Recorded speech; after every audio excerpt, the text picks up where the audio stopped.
Hello and welcome. Um, all right, so this is going to be a series basically of me doing my project. Um, all right, basically, I'm trying to write or implement a protocol, a network protocol in the transport layer.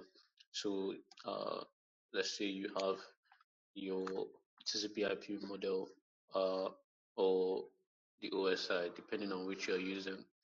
I'm using TCP IP, which is made up of the four layers.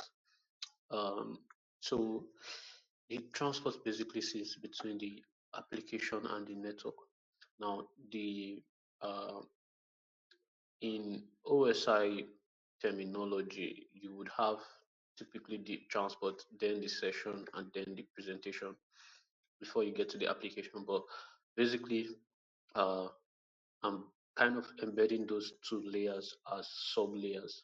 So like subsystems inside of the transport layer because that's basically what you have in other popular popular protocols. All right. So basically, the model of our protocol would be something like this.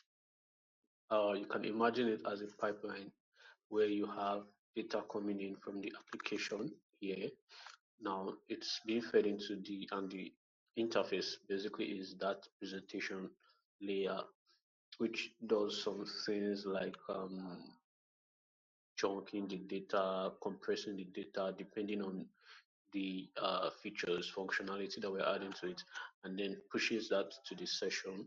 Okay, and the session is in charge of like segmenting, giving it each of those chunks an ID and assigning them to different connections because you'll be multiplexing connections, you'll be having more than one connection, obviously.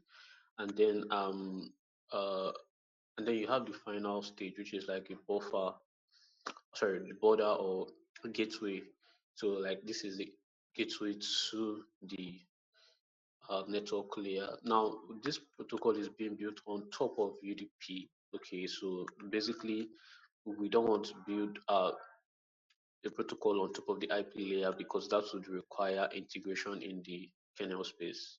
So the kernel space, just a brief explanation. The kernel space is basically the operating system space. So the space basically means the address space, the structures, data structures that exist, which are usually limited to the user.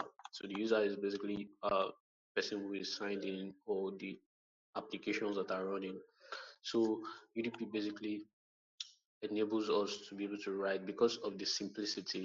So you have typically you have a UDP header, right? So a UDP packet is or a UDP datagram rather is made up of a UDP header, and then that header is simply made up of the source port, destination port, the length, and the checksum. Now our data, this data, start of data here would be the start of our capsule. The capsule is basically the protocols TCP, the protocols data unit. Okay, so that's the PDU of this particular protocol is called the capsule.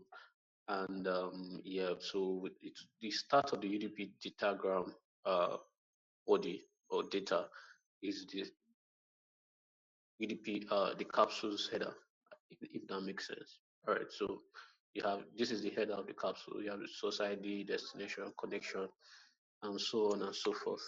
All right, so this is a brief breakdown of what we are going to be doing. So this is just showing that the series that I'm going to be starting off is basically me coding it out. I've already written out some codes, but I will be there's still a large portion of it to work on.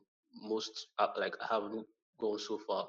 So uh so yeah, so I'm going to be writing this out and I'll be releasing like videos of it. So you have your process, typically just a final description of the networking stack. You have a process which is like your application, right? Your Firefox, your Chrome, maybe whatever runs like an application. Okay, communicates with a socket. Now, a socket is like a uh, protocol independent layer where you communicate with the socket, but you can pass some parameters to determine the type of socket you're creating. And then it will return a socket file descriptor, right? And then with that file descriptor, you can perform basic operations like read and write from that socket. Okay. So typically you would open a datagram socket of type UDP of the internet address family, and you're going to now communicate by sending UDP datagrams to that socket, and it will be sent to the destination address. Now, the socket is interfaced or interacts with the protocol layer, which is made up of the transport layer and then the network layer from our diagram here. So this is so typically you would have a socket on before this application. This stack is basically just showing the TCP IP model, but in implementation world, that's it, in the implementation aspect, you would have the application interacting with a socket which interacts with the protocol layer. That's protocol specific layers. And those protocols that we have would include TCP/IP, XNS, OSI. These are just different families of protocols that are related to each other. And then that protocol layer is then interacting with the interface layer. So that's like the layer that actually sends the data on the wire. So you have your Ethernet, SLIC4. These are older interfaces, and then you would have a loopback interface, which is like your local host address, and then etc. So you can also have your Wi-Fi module here, and then you have, and that is what sends your data in frames to the physical medium, which is transmitted uh, and then received at the other end. So I hope it's going to be interesting and fun and motivating, and then we'll be describing and explaining more along the way. So yeah, thank you. Uh, catch you in the next one.